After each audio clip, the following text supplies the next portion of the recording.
तो दोस्तों पुराने समय की एक कहानी है और आप ध्यान से सुनोगे तो इंटरेस्ट आएगा और आपके दिमाग में कुछ सवाल भी निकल के आएंगे। तो कहानी को ध्यान से सुनना और जो आपके दिमाग में सवाल आए कमेंट करना और कहानी अच्छी लगे तो वीडियो को लाइक करके जाना। तो भाई एक आदमी होता है जो बाबाओं पर रिसर्च कर रहा होता है। तो वो बाबाओं को देखने के लिए पहुंच जाता है हरिद्वार। तो हरिद्वार में कहीं होटल में रुकता है, वहाँ देखता है कि सुबह सुबह निकलता है, वो गंगा जी किनारे घूमने जाता है, देखता है कि एक बाबा हर रोज सुबह उठते हैं और सुबह उठने के बाद में गंगा जी की धार के नीचे बैठ के नहाते हैं ठंडे पानी में। दिसंबर का महीना था। तो उत्सुकता में एक दिन बाबा जी को रोक लेता है, पूछता है बाबा जी आप हर रोज सुबह आते हो, ठंड का महीना है, डेली कई दिन से मैं देख रहा हूँ आप लगातार एक ही समय पे यहाँ आते हो और स्नान करते हो और चले जाते हो, तो आपको डर नहीं लगता किसी दिन आप बह गए, यहाँ कुछ अनहोनी हो गई, बीमार हो गए? तो बाबा का जवाब होता है कि काम क्रोध मोह धन लोभ इन सब चीज़ों से बहुत आगे बढ़ चुका हूँ मैं, इन चीज़ों से कोई मतलब नहीं है, न मुझे मौत का भय है, न जीने की कोई चाह है। तो उसे बैठाते हैं कि बैठ बेटे तुझे एक बात बताता हूँ। तो बाबा उसको एक कहानी सुनाते हैं कि एक गांव था, गांव में एक परिवार रहता था, माता पिता और दो बच्चे थे उनके। तो बड़े बेटे की वो शादी कर देते हैं। तो अब घर में 5 सदस्य हो गए, माँ पिता बीमार हो गए, किसी बीमारी में वो एक्सपायर हो जाते हैं, मर जाते हैं। तो जिम्मेदारी आ गई बड़े बेटे पे। तो अब बड़े को पढ़ाई वढ़ाई अपनी छोड़नी पड़ी, तो वो मेहनत करता है, मजदूरी करता है और सोचता है कि भाई मैं तो पढ़ नहीं पाया, जल्दी छोटी उम्र में जिम्मेदारी आ गई, तो छोटे भाई को मेहनत करके पढ़ाता लिखाता हूँ और इसकी नौकरी लगाता हूँ उसका, मेरा अब यही एक उद्देश्य रहेगा, एक कम से कम एक तो कामयाब हो जाए। दोनों मजदूरी करेंगे तो आगे दिक्कत आएगी, बच्चे होंगे। तो मेहनत मजदूरी करता है, छोटे को पढ़ाता लिखाता रहता है। कुछ समय बाद ही गांव में पड़ता है सूखा काल, पहले पढ़ते थे। तो कमाई बंद होगी भाई। तो जो घर में बचा था उससे खाता गुजारा करते हैं और अपनी पत्नी से सलाह करता है कि भाई मैं शहर जा रहा हूँ कमाने और पैसा लेके मैं आऊँगा ज़रूर, मेरा इंतज़ार करना और मैं तुझे पैसे और जो खबर है अपनी भेजता रहूँगा। तो वो शहर जाता है, वहाँ कमाई करता है, पैसा कमाता है, घर भेजता है और पत्राचार चलता था, पहले पत्र भेजता है कुशलता के अपने, मैं ठीक हूँ, और घर की कुशलता लेता रहता है इस बहाने। तो कुछ समय बाद जो है उसके पत्र और पैसे आने बंद हो गए। अब घर वाले वो परेशान, उसकी पढ़ाई चल रही है, घर का खर्चा भी है। तो उसकी पत्नी सोचती है कि मैं ही यहाँ जब तक नहीं आते, हो सकता है कहीं परेशानी में हो या मेहनत कहीं बाहर चला गया हो, दूर ना भेज पा रहा हो पैसा। तो वो मेहनत मजदूरी करने लगती है और अपने देवर को पढ़ाने लगती है।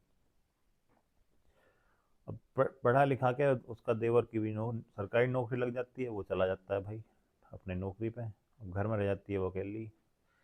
धीरे धीरे कई साल गुजर गए ऐसे ही।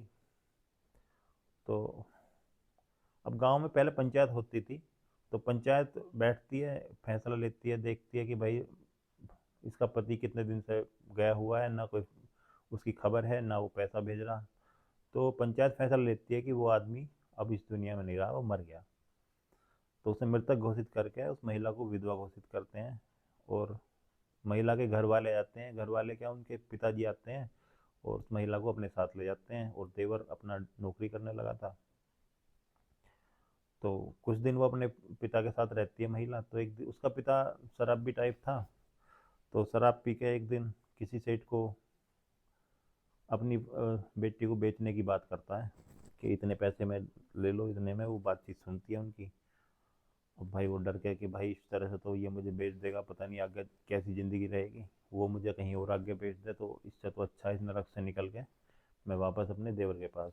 भागती है वहाँ से, पहुँचती है अपने देवर के पास कि ऐसे ऐसे बात है, घर गई थी, पिताजी बेचने की बात कर रहे थे किसी को, तो मैं तो वहाँ नहीं जाऊँगी, यहीं तुम्हारे साथ रहूँगी। और उसके सामने प्रस्ताव रखती है। वो कहता है कि भाई पंचायत ने विधवा घोषित कर दिया कि समाज नहीं मानने का, और शादी के लिए प्रस्ताव रखती है उससे। तो वो मना करता है कि तुमने मुझे पाल पोस के बड़ा कराया, मैंने तो उस नज़र से कभी देखा भी नहीं आपको। तो फिर गांव में आते हैं, गांव में चर्चा होती है, पंचायत बैठती है फिर से। तो गांव में रिवाज एक चलता है कि बड़े भाई की अगर किसी उससे मृत्यु हो जाती है तो छोटे से शादी हो जाती है, पंचायत बैठती है, पंचायत फैसला लेते हैं कि हाँ भाई तुम दोनों शादी कर लो, इसकी बेचारी की भी ज़िंदगी बच जाएगी, नहीं तो वो शराब भी से बेच ही देगा कहीं, और इस पर तेरा अधिकार हो जाएगा, फिर वो कुछ नहीं कर पाएगा इसका। तो वो दोनों शादी कर लेते हैं, हंसी खुशी जीवन जी रहे थे, बच्चे हो जाते हैं, एक परिवार उनका बन जाता है भाई। तो तभी कुछ समय बाद उसका पति बहुत सारे धन के साथ गांव में वापस लौट आता है। अब गांव में आके देखता है कि भाई इन्होंने तो शादी कर ली, और आके अपनी पत्नी से बोलता है कि मैं तुझसे बोल के गया था कि मैं आऊँगा ज़रूर, इंतज़ार करना मेरा, तो तुमने शादी क्यों कर ली। अब घर में फिर विवाद, फिर पंचायत बैठी, पंचायत ने कोई फैसला नहीं निकाल पाए, रात हो गई भाई। अब महिला कमरे में सोच रही है कि भाई कौन है मेरा अब असली पति, ये जिसके साथ मैं अब रह रही हूँ या जिससे मेरी पहले शादी हुई थी। अब वो बहुत कंफ्यूज। अब आदमी सोचता है यार मैं ना आता घर पे तो ये इन्होंने अच्छा अपना शादी कर ली थी, बच्चे हो गए थे, परिवार हंसी खुशी जी रहे थे, भूल गए थे, मुझे भी मरा समझ लिया था, और ये मैंने भी बाहर धन कमा लिया था, मैं भी कहीं अपना सेटल हो जाता, कहीं और शादी कर लेता, ये बात मुझे पहले पता चल जाती तो हो सके मैं गांव में ना आता। तो सोच सोच विचार करता हुआ जो उसका बड़ा भाई था, अब जो वहाँ से शहर से कमा के लाया था, सारा धन वहीं छोड़ के घर पे निकल जाता है भाई, कि भाई ये अपने परिवार के साथ जी रहे हैं, अच्छे हंसी खुशी रह रहे हैं, तो रहते आगे तक रहते हैं, ऐसे ही रहते रहेंगे। मेरे जाने से दिक्कत बनी है मेरे आने से दिक्कत बनी है, तो मेरे जाने से सब समस्या का समाधान भी हो जाएगा, और जो कमा के लाता है सब धन छोड़ के चला जाता है। वो इतना कह के वो बाबा जी भी वहां से उठ के चले गए।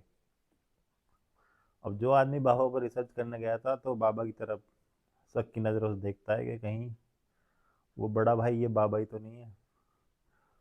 तो भाई आपके दिमाग में भी अगर कोई सवाल आया हो तो कमेंट करना, आगे की कहानी अगली वीडियो में।